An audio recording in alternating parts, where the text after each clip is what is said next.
Cthul-you by Damien G. Walter.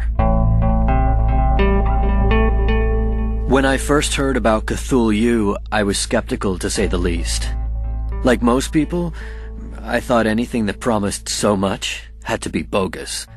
Like one of those online dating sites populated by 24,753 lonely IT technicians seeking potential girlfriends of the female variety and no potential females waiting to be befriended. I was glad that kind of thing wasn't really my scene, but then being a follower of the occult wasn't any easier.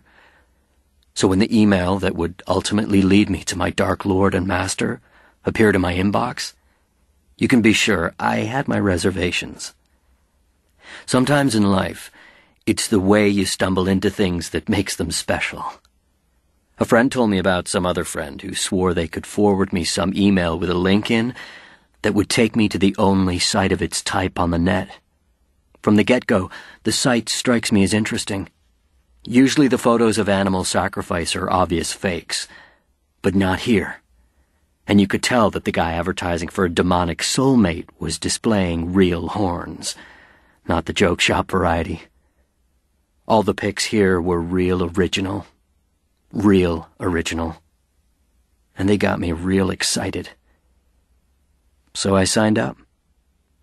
Now, if I wasn't sold before, this hooked me. At first, I took it as a problem. I'm typing in my member name, Typhine 2352 BC, when a little red name already registered sign flashes up. This surprises me. I use that name everywhere. Typhine is my favorite non-corporeal demon entity. 2352 BC is the date of the last true pan-astral invasion. Maybe 5 other people in the world could tell you who or what Typhine is, and the debate is still raging about whether pan-astral planes even exist. Finding these combined together? Never gonna happen. Before I know it, I've hit enter. I'm expecting a rejection, but instead, a profile page comes up. In my name. My real name. The one my mum, who wouldn't sleep well if she knew I was a cultist, calls me. What do you know? I think. I already joined. But I didn't. But I am. At the bottom of the page, where I'd expect to see Visa, MasterCard, and PayPal logos, are a bunch of arcane sigils so small I can barely read them. I scroll through it all until I reach, I understand the conditions under which I enter into this agreement, and tick accept. Nobody ever reads the legalese. Race. Mortal. Body. Human. Obese. Smokes. No. Drinks. Rarely. Drugs. Ceremonial only. Sacrifices. Every day. Languages. English, fluent. Latin, Sumerian, Klingon. I am looking for a genuine, involved, and determined demonic entity. I've had too many experiences of dark powers whose only interest is in making themselves look bad. I want to see this world destroyed. I want you to want that too. My life. I work in a Burger Boy because people make me sick. And at Burger Boy, I get to make people sick. I only eat Burger Boys and now weigh 250 pounds. I want to be obese. When this world burns, my flesh will fuel the flames. Things others think about me. I'm fat and ugly. I've not always been fat. I've always been ugly. No one I know now remembers I used to be average weight. No one I know now thinks anything about me except, who is that ugly fat person? This is the way I want it. Message me if you want to see this world burn. So I spent most of the night cruising through the personals on Cthul-you.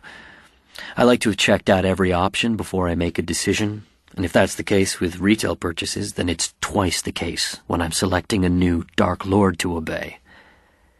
Among the dross, I find some familiar faces. I have pretty good Fadar, so I'm not surprised to find out that JT, my shift manager at Burger Boy, or Miss Stimson, my primary grade school teacher, or even Pastor Miller, all have hardcore demonic tendencies. What got me was that they would be advertising it so blatantly. Did they think a stupid false name and a latex mask could keep that kind of thing disguised? But then I guess it's no different than the stupid disguises they wear in the real world. It's in the nature of the occult that there are far more leaders than followers. Every Joe thinks he has it in him to destroy the world. Most people embrace the occult as a way of making themselves special. They want to rain down brimstone on the world. They want to. It's more important that they do it than that it happens. But they have it all wrong. You want to know about the scene? Rule number 1. It's not about you. It's not about me. It's not even about the Dark Lord. It's about destroying the world. That's all you need to know. I went past Mark's profile twice before I even noticed it. The page was almost empty, not even a picture. Mark's words were few and simple, but they burned themselves into my heart and soul. They whispered in my head like a confession from the lips of a murderer. They made me feel like I had never felt before in my life. They gave me hope. Once you give yourself to another, you can never take even the tiniest piece of yourself back. For a year, he commanded me at a distance, but all I dreamt of was seeing him for real. I wanted it so much, but I could only wait for his command. I could not control him. He had to make it happen. I was terrified he would abandon me, so I waited and did exactly as I was told. And then, one day the message came. A street address, and a time, and his command for me to come. I didn't even think about not going. I had no doubt what I would find.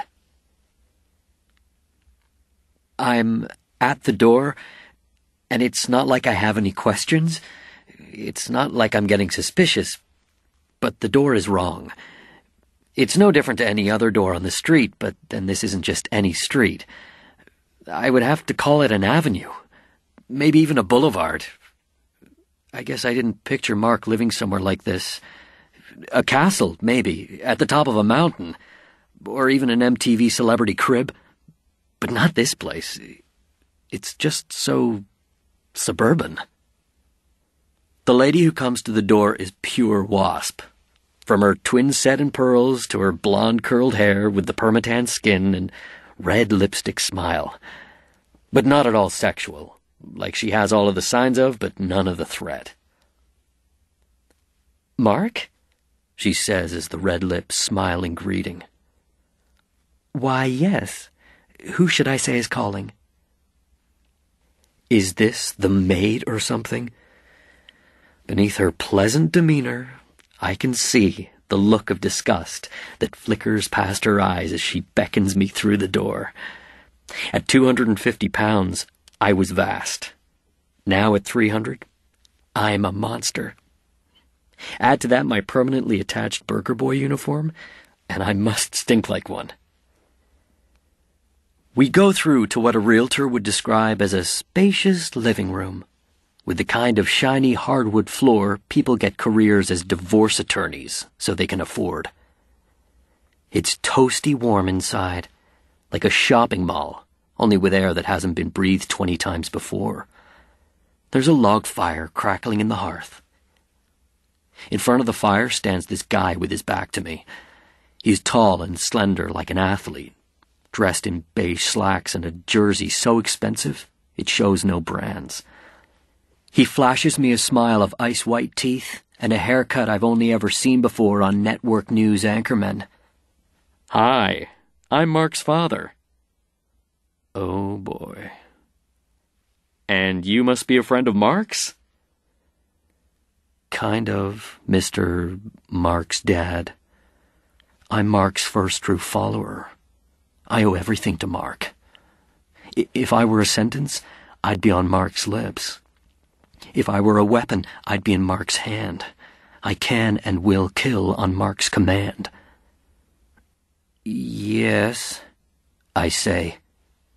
Idiot! We're always happy to welcome a friend of Mark's. The blonde woman reappears under Mark's father's outstretched arm. Dad almost hides the "who the hell is this" look he shoots Mom. It doesn't matter. They'll burn with the rest. But they won't, the voice of doubt begins to tell me. Well, says Mom, Mark is in his room. You can go on up. In his room, I think, as I lumber up the grand, curving stairwell.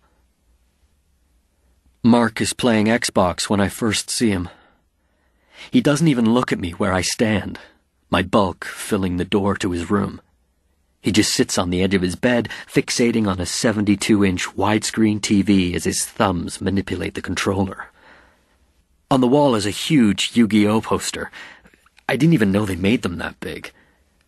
The rest of the room looks like the R&D section of Toys R Us. He says hello, but I barely hear him. I'm breathing so hard. I'm wheezing like some terrified animal being dragged to the slaughter. I hate the wheezing. Is the only thing I don't like about the new obese me. He has the haircut Spielberg invented in the 80s. The blonde mop that lets you know, this is a good kid. This is a brave kid. Good and brave. You really are a freak. But this is the Spielberg kid for the new millennium, the emotionally manipulative, spoiled brat who screams for mommy just to make us feel guilty. I thought you would be a chubby, but this is just gross. And what is that smell? The kid stares up at me, eyes shining with a familiar look of disgust and lust. The kids at Burger Boy used to look at me that way, like it hurt, but they just couldn't stop. I used to want it. Now it just makes me feel dirty. My voice breaks as I beg him to tell me the truth. Everything I wrote to you was BS. It was all stuff I found on Google. If you weren't so fat and stupid, you could have figured that out. I am fat and stupid. So, I own your ass now, right? Yes. And you have to do whatever I say, right? I'm yours to command. Cool. I've got hundreds of you suckers now, all obeying my every command. Like my very own army of darkness or something. The kid pushes something into my big, sweaty hand. Part of me expects to look down and see a G.I. Joe. What I see is a knife. Just an ordinary kitchen knife with a wooden handle and a cutting blade. But scrawled onto the metal in magic marker are sigils I know I have seen before. He gives me the command. Soft words with strong meaning. And hidden amongst them, as though whispered from beyond the stars, I can hear the sound of cthul-you calling.